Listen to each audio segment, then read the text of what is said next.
Hello everyone, welcome back to my channel. परत एक सुंदर रेसिपी तुमच्यावर घेऊन आलेली आहे। नारळी पौर्णिमा, रक्षाबंधन, दिवाळी सगळ्यासाठी स्पेशल अशी आपण मस्तपैकी ड्रायफ्रूट स्टफ कोकोनट बर्फी करणार आहोत। करायला इतकी सोपी आहे ना, त्याच्यामुळे व्हिडिओ अजिबात स्किप न करता प्रत्येक स्टेप व्यवस्थित बघा आणि तुम्ही नक्की ट्राय करा। व्हिडिओ आवडला तर व्हिडिओला लाईक करा। आता जास्त वेळ न घेता आपण आपल्या बर्फीला सुरुवात करूया।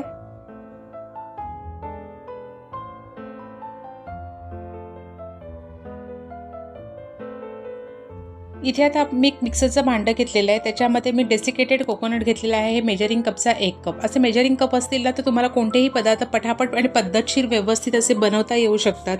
अर्धा कप मी इथे मिल्क पावडर घेतलेली आहे आणि 1/3 कप इथे मी साखर घेतलेली आहे। सगळे मेजरमेंट डिस्क्रिप्शनमध्ये आहे, तुम्ही तिथे चेक करून तुम्ही ही रेसिपी ट्राय करू शकता। आता आपण हे सगळं मिक्सरमध्ये टाकलेलं आहे। एक वेलची घेतलेली आहे अगदी, म्हणजे इथे दाखवताना मी जरी 3 दाखवले असेल तरी टाकायला मी फक्त एकच वेलची घेतलेली आहे आणि ती आपण ह्याच्यामध्ये टाकायची आहे। आणि हे सगळं आता ना आपण एकत्र असं मिक्सरला फिरवून घ्यायचं आहे, म्हणजे एक छान स्मूथ अशी त्याची पावडर तयार झाली पाहिजे।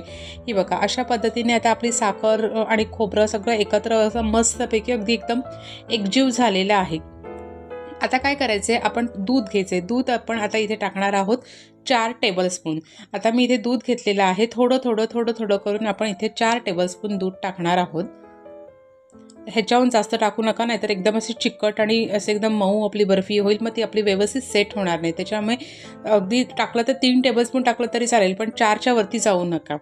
आणि आता आपण जसं चपातीचं पीठ मिक्स करतो ना, तशा पद्धतीने असं आपल्याला हे छानपैकी मिक्स करायचं आहे। तुम्हाला जरी आता वाटत असेल ना, तरी जसं ते मिल्क पावडर त्या दुधामध्ये सगळी अशी मेल्ट होत जाते ना, बरोबर त्याला असा ओलावा येतो आणि परफेक्ट असा आपला हा गोळा तयार होतो। त्याच्यामुळे अजिबात म्हणजे जरासुद्धा दूध अजून प्रमाण न घेता एक वेळ कमी थोडं घ्या, पण जास्त घेऊ नका।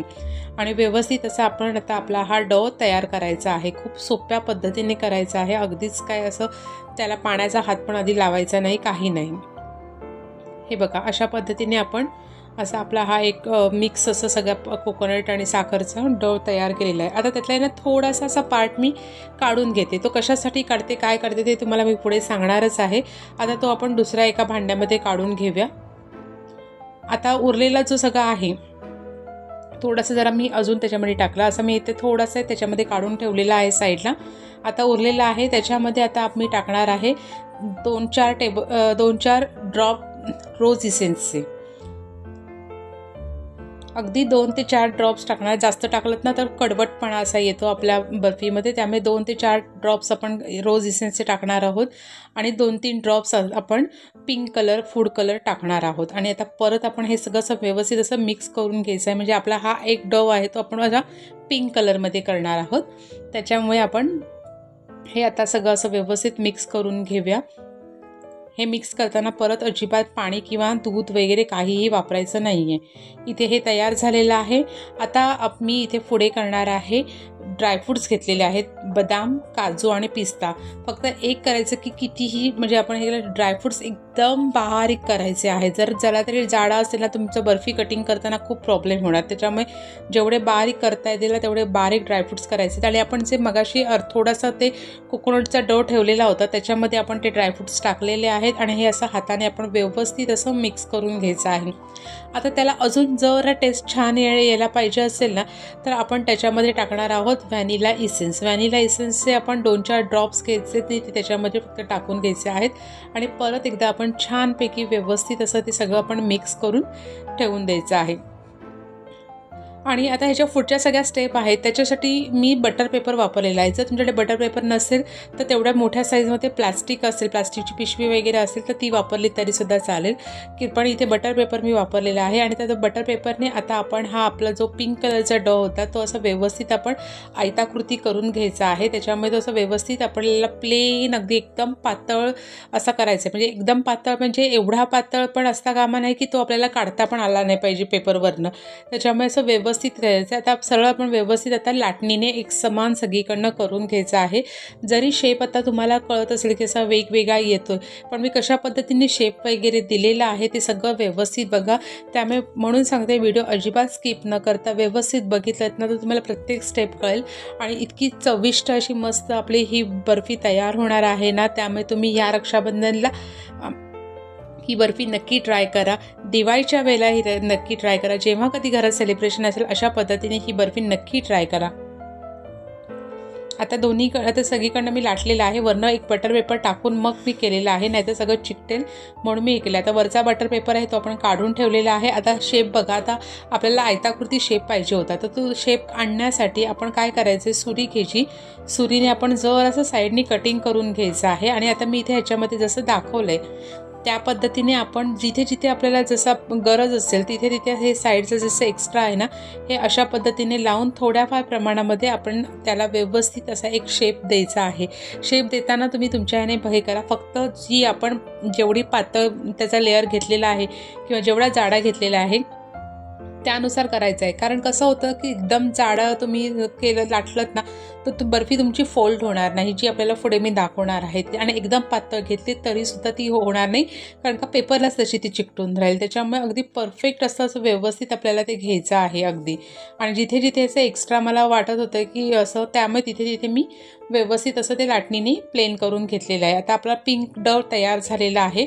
आता आपण जे ड्रायफ्रूट्स घेतलेलं होतं ते घेऊया। आता ड्रायफ्रूट्स मी सगळ्याच एका बटर पेपरवर काढून घेतलेले, तुम्ही डायरेक्ट चॉपिंग बोर्डवर घेतलं तरीसुद्धा चालेल। आता ते आपण आहे ते साधारण हातात घेऊन व्यवस्थित असं त्याला एक असं आपण चौकोन असा तयार करायचा आहे। असा लांब असा एक व्यवस्थित असा चौकोन तयार करायचा आहे हाताने असा व्यवस्थित। हे बघा, अशा पद्धतीने तुम्ही करून घेतलं तरीसुद्धा चालेल। आता इथे आपला पिंक डव घेतलेला आहे, आता त्याच्यावरती आहे बघा अशा पद्धतीने मी हा तयार केला। आणि मी आता इथे जशा पद्धतीने दाखवते तशा व्यवस्थित अशी एक स्टेप हे करा। आपण एक साईड फोल्ड केलेली आहे त्याच्यावरती आणि हाताने प्लेन करून घ्यायचं आहे ते, अगदी पेपर अजिबात काढायचा नाही। हे बघा, अशाच पद्धतीने घेतलं तर तुमचं परफेक्ट होईल। व्यवस्थित असं एक साईड करून घेतलेली आहे अलगद, आता तो पेपर काढलेला आहे आणि आता आपल्याला दुसऱ्या साईडला करून घ्यायचं आहे। त्यामुळे आधी एका साईडला इथे हात मी ठेवून दिलाय आणि नंतर मी हे अलगद त्याच्यावरती फोल्ड करून असं आपण सगळीकडनं तो पिंक कलरचा डव आपला होता तो ड्रायफ्रूट्सला कवर करून घेतलेला आहे आणि बरोबर ड्रायफ्रूट्स आतमध्ये आपले स्टफ झालेला आहे। आणि आता हाताने आपल्याला व्यवस्थित त्याला असा शेप द्यायचा आहे। तुम्हाला इथे गोल शेप पाहिजे असेल तुम्ही गोल शेपमध्ये केलं तरीसुद्धा चालेल। आता मी सगळीकडनं त्याला व्यवस्थित असं समान शेप करून घेतलेला आहे आणि साईडला जे आहे आपण जसं चॉकलेट रॅप करतो तशा पद्धतीने उरलेला बटर पेपर आपण रॅप करून घ्यायचा आहे आणि मस्तपैकी अगदी अर्धा तास फ्रीजला सेट करायला ठेवायचं आहे। तुम्हाला अगदी घाई असेल तर डीप फ्रीजला 10 मिनिटासाठी सेट करा, नाहीतर आपल्याला फ्रीजला ठेवायचं असेल तर अर्ध्या तासासाठी सेट करून ठेवायचं आहे। आता हे बघा आपलं छानपैकी सेट झालेलं आहे। आता मी बटर पेपर अलगद काढते, कारण का हे सेट करण्याचं कारण हेच आहे की आपल्याला जेव्हा बर्फी कटिंग करायची असते ना ती कटिंग व्यवस्थित झाली पाहिजे, त्यासाठी आपल्याला ते सेट करायचं असतं। कारण का आत्ताचा आपला डव हा नरम असतो, बर्फी आपली कट होण्याने ड्रायफ्रूट्स वेगळं होईल, बर्फी वेगळी होईल, त्याच्यामुळे कटिंग करताना हे व्यवस्थित। आणि आपले ड्रायफ्रूट्स एकदम बारीक कापलेले असतील ना तर बर्फी कटिंग करताना पण आपल्याला त्रास होत नाही। आता माझ्याकडे थोडं चांदी वर्क होतं, ते चांदी वर्क मी त्याच्यावरती लावून घेतलेलं आहे। हे पूर्णपणे ऑप्शनल आहे, कारण जर तुमच्याकडे नसेल तुम्ही त्याच्यावरती मगज म्हणजे कलिंगड बी किंवा सफेद तीळ असं काही लावलं तरीसुद्धा चालेल, त्यानेसुद्धा दिसायला छान दिसतं, किंवा असंच नुसतं ठेवलं तरीसुद्धा चालेल। माझ्याकडे चांदी वर्क होतं ते मी त्याच्यावरती लावून घेतलं, त्याने अजून छान असं ते जरा दिसायला छान दिसतं। चवीमध्ये काही फरक नसतो पण दिसायला खूप छान दिसतं। फक्त आता कसं होतं की ते लावताना जरा व्यवस्थित लावायचं, कारण का आता आपला बर्फीला हात लागल्यामुळे थोडासा चिकटपणा आपल्या हाताला आलेला असतो, त्यामुळे चांदी वर्क लगेच आपल्या हाताला पण चिकटतं, त्यामुळे लावताना खूप अलगद व्यवस्थित असं ते लावून घ्यायचं आहे। अशा पद्धतीने मी पूर्ण आता त्या बर्फीला एक साईडनी चांदी वर्क लावून घेते की जेणेकरून ती दिसायला खूप छान दिसेल। हे बघा मी जसं दाखवलं त्याच्या पद्धतीने आता मी सगळीकडे पूर्णपणे चांदी वर्क लावून घेतलेलं आहे। आता आपली बर्फी सेट आहे व्यवस्थितपणे पद्धतशीर। आता आपण ती कटिंग करून घेऊया। हे बघा एकदम अलगद अशी आपण ती बर्फी कटिंग करून घेतलेली आहे।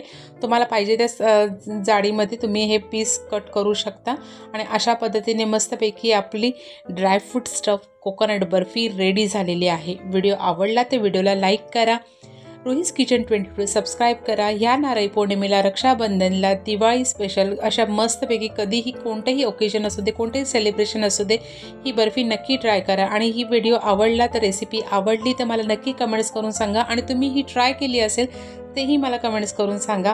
चला तर परत एका नवीन व्हिडिओसोबत, नवीन रेसिपीसोबत भेटूया. तोपर्यंत रुहीज किचन 22 सबस्क्राईब करा. थँक्यू.